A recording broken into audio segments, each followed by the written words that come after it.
kabuhi sang isa ka tawo madamo sa ngaa. Ngaa nagabira-bira kita obra.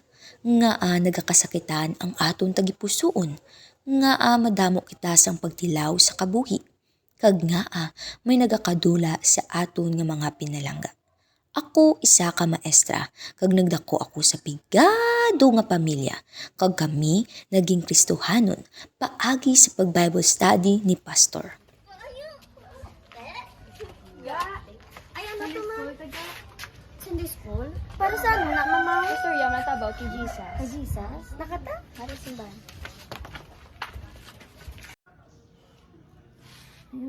Tuuhan mo lang si Jesus na siya napatay, hinubong kag nabana pag ang iyang ang dugo ginugas sa atong mga sala. Ay, amo na. Galay mamangin mo para magpalangit. Huga, sige ma-pray na kita. Amen. Mama, una na ako gali puli, ma'am ha? Ay gada, ilang gid kami conference gani sa Calvary this December. Basta gusto mo magupod. Di galing, ma'am, 9 pala ako ma'am pwede na ha? May kaso pwede na. Di malisensya ko kay mama, ma'am. Sige, updan ka. Nakata? Bata pa lamang ako, ginasugat na ako attend sang Sunday school, kag sang 9 years old ako, sang una ko nga ginhagad mag-attend sang youth conference. Naging matutom ako ngayang people sa amon simbahan, kag isa na nga Sunday school teacher. Morning, come to Sunday school. Come to Sunday school. Come to Sunday school. Every Sunday morning, come to Sunday school. So, let us pray. The Pangulo.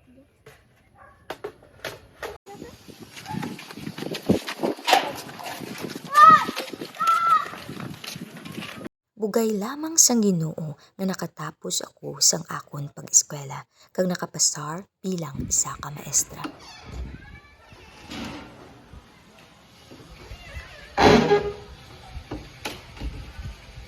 Nagsulod ako sa isa ka relasyon nga wala ko ginpabalo kay mama kag papa. Tremendo, walang alang ating parang sitwasyon. Bigla basta may makakita sa atin, nakigan ka. Ako nakigan ng pastor.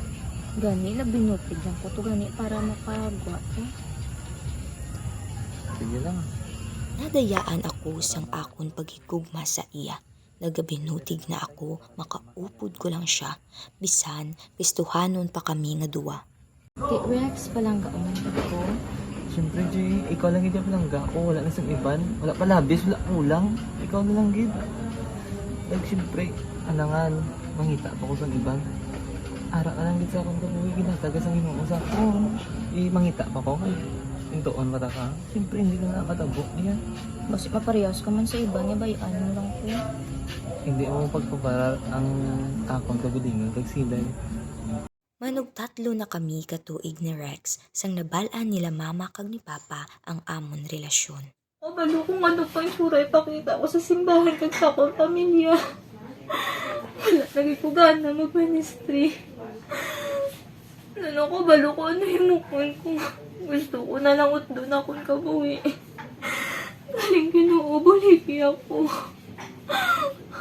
Hindi ko gusto nga magkanto sa wala ang akong pabudlayan.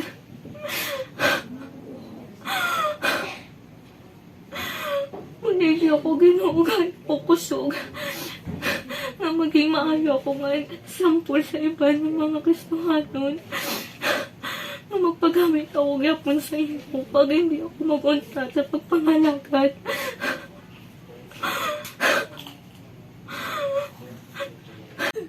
Jay, pila na ka muna katuig na.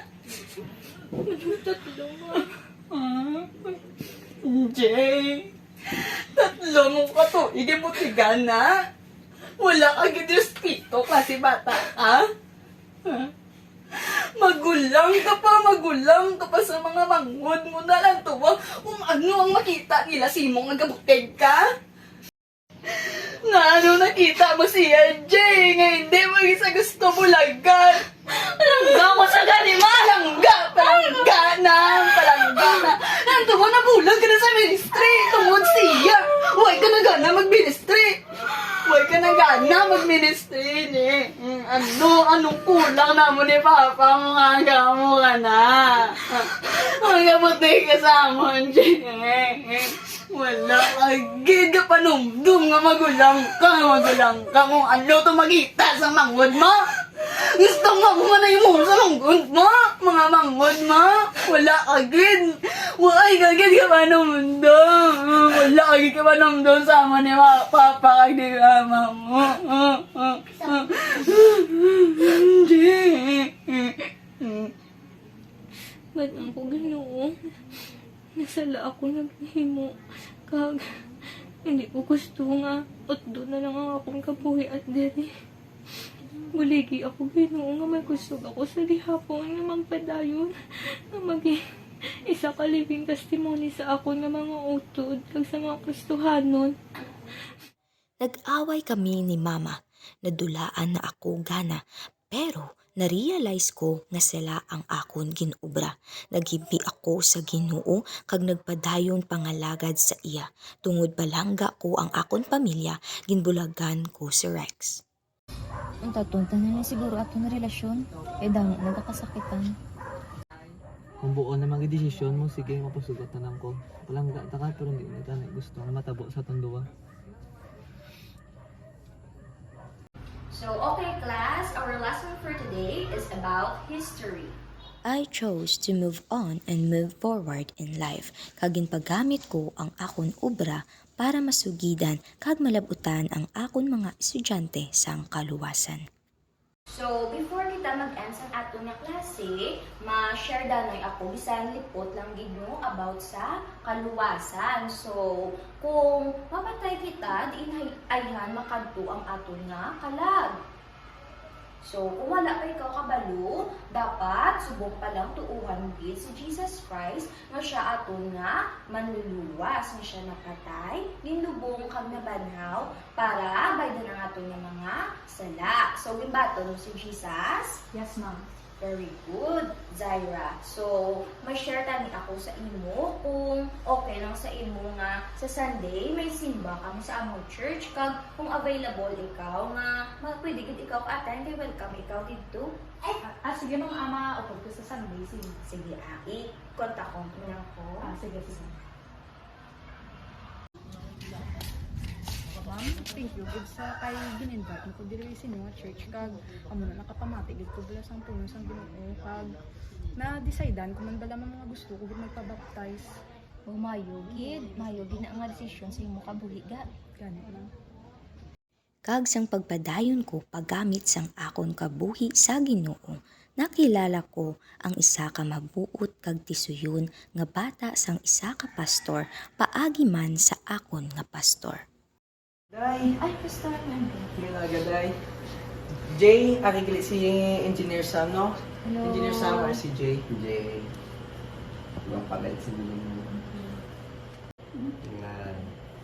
Nagbukas liwat ang akon tagipusoon kag nagtibok-tibok. Kag nag-abot ang panahon nga ginistorya ni Samuel si pastor kag nangaluyag sa amon panimalay kag seryoso nga ginistorya ang akon pamilya. Salamat sa Ginoo kag gingaan niya ako sang mapinalanggaon kag maintindihon nga migo. makabala ka. Yung sandok dahil sandok at simo. Ari lang ko di sa kupa lang. Thank you, Lord.